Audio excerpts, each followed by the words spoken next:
Hey friends, it is time for a Rabe review. Okay, up first, the blonde family with lots of drama comes back next Tuesday on TV. It's Welcome to Platheville Season 7. Can you even believe it? I don't know how we made it 7 seasons.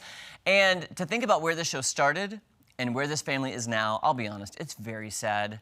In my opinion, I think they're sad. The family has been torn apart with divorce, fighting, cheating. I mean, do you think it might have to do with them putting their lives under a microscope on national television? Probably so. So let's not get too analytical about it because it does make for great TV. So let's take a look at the trailer for Welcome to Platheville Season 7. There have been lots of changes in the family, or should I say additions. It's my boyfriend. My name's Zach. Great to meet you. We met 4 months ago. I finally found someone that I knew was the one. This is Kaylin. She's my girlfriend. I got it pretty good, I think. She's a keeper. Thank you, Pookie. After me and Olivia broke up, I went on a couple dates. Out of the blue, I found the one.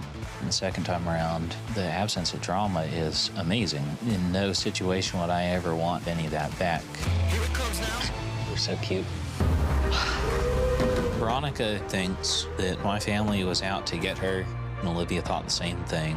I'm trying to ride the line of not doing what I feel like Ethan did. He took Olivia's side, didn't talk to my mom or dad. I don't want anything close to that. I know this will go bad. Mark my words. I should have warned you. Would you please stop? No. Oh my goodness. Okay, so Lydia, one of the daughters, has a new fiance that she's known for 4 months, and they're saving their very first kiss for their wedding day. Take that for what it is. Also drama with Micah and his new girlfriend, who is falling down the path of Olivia and Ethan, which I don't support because not everybody's out to get you, girl, and you don't need to come between a family. And well, Kim and Barry, the parents, they separated 3 years ago, still not officially divorced. It's so sad to see this amazing little family that we saw in season 1 completely fall apart. Also, Mariah's dyed her hair brown, and she wants to stand out, I guess, from all the blondness in the family. It's good TV, it's good drama. I hope they can resolve it and actually be a family again. Welcome to Platheville Season 7 premieres next Tuesday on TLC. Okay, we're gonna move on to another show. It's a murder mystery drama. It's coming to Netflix tomorrow, starring Eric Bana, called Untamed. It's set in Yosemite National Park, and it'll keep you on the edge of your seat. And I gotta tell you, I think the parks are having their moment from Yellowstone to Yosemite. Everything is set outdoors with cowboys. I'm telling you, take a look at the trailer.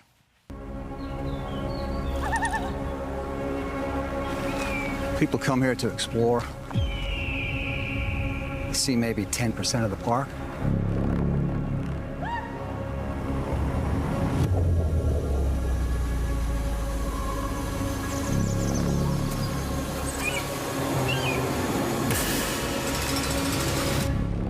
Things happen different out here.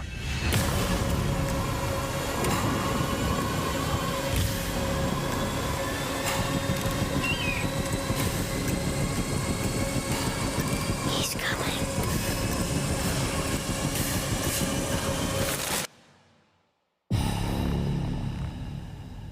Yeah, scary, right? Yeah, great show, limited series, only 6 episodes. It's a very fast watch. It's very good. I do feel like those shows that are set in the wilderness, ranches, Yellowstone-ish, are having a moment. There's another one that got renewed for season 2 on Netflix. Can't think of the name offhand. But anyway, that comes out tomorrow. If you want a good weekend murder mystery type show, look out for that.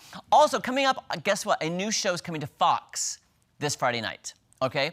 It's a new business reality show, and it's called The Fixer, with Marcus Lemonis. I don't know how to say his last name, I'll be honest. It's a new show where business investor and entrepreneur Marcus puts his money where his mouth is to help smaller businesses succeed and thrive with his 3P philosophy: people, process, and product. Let's take a look. Across America, thousands of businesses grinding it out every single day. Because the ultimate American dream is owning something you built. Everything will be stationary for when Marcus comes in. Every episode, I'm meeting businesses at a crossroads. Marcus is an amazing investor and hopefully will invest in our business. Most are looking for a fixer, a facilitator to guide them. But I'm not a consultant. I'm a capitalist. This is $5,000. Always looking for ways to make money. That's why we want you to work with us, because we're bad at math. That's a terrible reason. You should be good at math. I'll visit one business and I'll work on their people. Leon, are you mad about something today? No. Because you feel like you're about to drop somebody. Process. The execution is just like, what is it? And their product. You've lost me here. I have literally, and I'm just gonna be more candid with you, this is offensive. In the end, we'll negotiate. My offer is $500,000 for 10%. To see if a deal can be made, so we both can profit.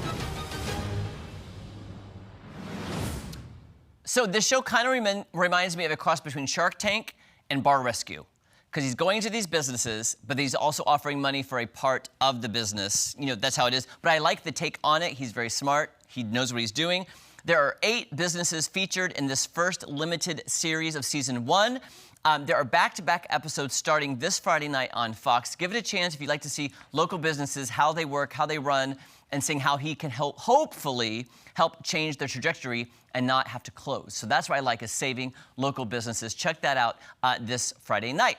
Okay, let's move on to some TV news. Guess what? If you love The Big Bang Theory, guess what? The spinoff has officially been greenlit to HBO Max. The spinoff is called Stuart Fails to Save the Universe, and we've heard some of the original stars from Big Bang Theory will be making cameos.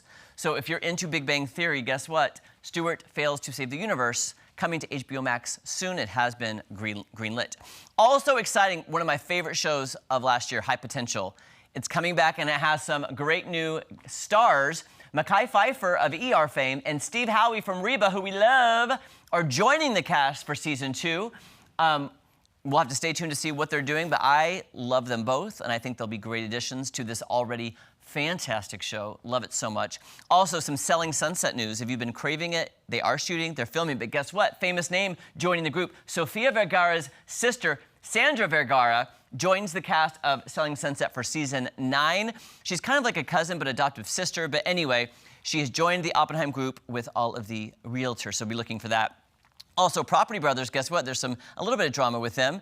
Property Brothers has postponed 2 of their shows. Can I just tell HGTV really quick, can you invest in some new talent? They have 17 shows already on HGTV. Can you find there's 1 million people in the country doing amazing work. How about you invest in new talent? Just gotta say that. And along the lines, Rehab Addict, I hadn't seen her on our screens in so long, but guess what? They've also started to air her show, then postponed it. It's for timing issues, I guess, and trying to get them edited. Anyway, I do like Nicole. She's very nice. Then also Scrubs. Guess what? It is officially returning to ABC with the original stars all reuniting. And then if you love country music, guess what? A new show called The Road with Keith Urban, Blake Shelton, and Gretchen Wilson of The Masked Singer are having a new reality show, The Road, coming to CBS. So be checking for that.